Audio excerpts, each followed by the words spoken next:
Apakah sholat kita tetap sah apabila kita tidak menyukai imam yang mengimami sholat berjamaah karena masih muda, berdiri di depan para ustadz dan syekh dengan percaya dirinya membacakan bacaan Al-Quran yang mendayu-dayu yang jauh dari kata tartil dalam membaca Al-Quran?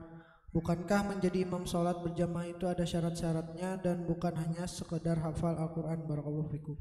Baik, Masya Allah. Baik, ini ada pertanyaan, apakah sholat kita tetap sah ketika kita tidak suka dengan imam yang mengimami? Imamnya masih muda, dia berdiri di depan ustadz-ustadz, di depan syekh-syekh, bacaannya mendayu-dayu. Baik, baik. Jawabannya tetap sah, sholatnya tidak batal, insyaallah taala. Tetapi yang perlu digarisbawahi di sini, alasan ketidaksukaan itu perlu didudukkan terlebih dahulu. Jika alasan ketidaksukaan itu karena menganggap karena masih muda tidak pantas untuk maju, maka ini mungkin bisa dihilangkan. Jangan dijadikan alasan untuk tidak suka. Jika tidak suka karena alasan yang benar, contohnya dia melakukan bacaan lahan jali yang harusnya pendek dibaca panjang, bahkan sampai menambah panjangnya itu berlebihan, maka ini mungkin iya. Tapi kalau dia masih dalam batas tidak melakukan lahan jali, kesalahan yang fatal yang dapat merubah makna, maka ya sudah, tidak perlu dipermasalahkan. Memang benar syarat-syarat untuk menjadi imam itu memang ada dan diatur ketentuannya di dalam buku-buku fikih. Para ulama membahas tentang hal ini. Bahkan dalam hadis Nabi SAW menyebutkan, ya ummul qauma aqra'uhum. Orang yang mengimami itu adalah orang yang paling bagus bacaan Al-Qur'annya.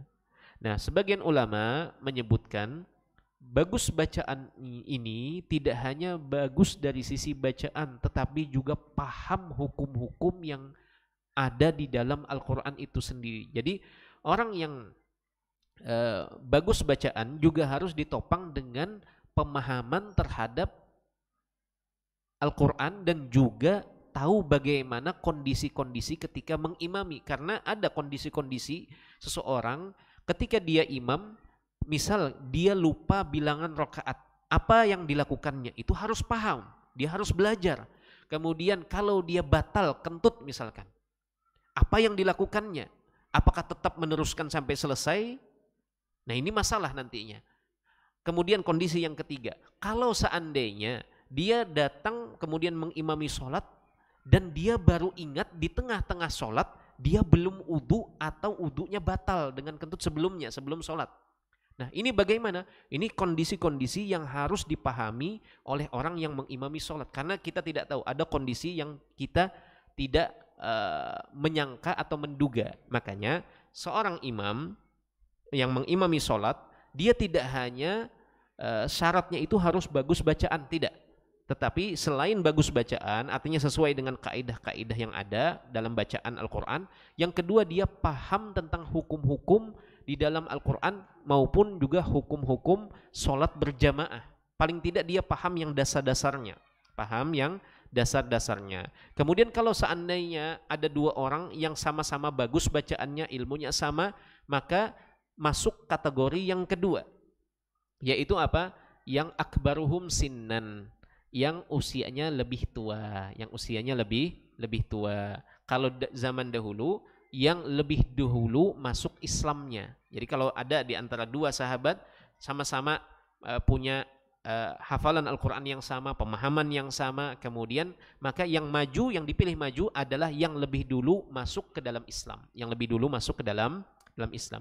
Kalau di kita mungkin ya yang lebih tua, lebih tua.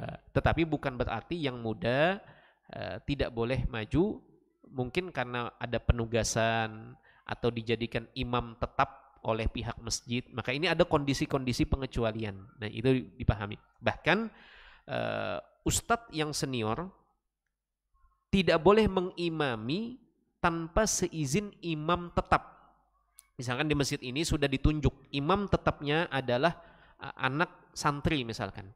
Misal, maka sekalipun syekh, sekalipun ustadz, maka dia tidak berhak untuk maju tanpa seizin imam yang telah ditetapkan oleh pihak masjid, Nah, ini ada kondisi-kondisi yang lain. Maka kembali ke pertanyaan, kita sederhanakan, apakah batal jika kita menyimpan ketidaksukaan terhadap imam itu karena dia masih muda, di belakangnya berdiri ustadz-ustadz yang lebih tua darinya, bahkan syekh, atau yang alasan yang kedua karena dia bacaannya terlalu mendayu-dayu, maka ini tidak mempengaruhi batal tidaknya sholatnya tetap sah. Wallahu taala alam.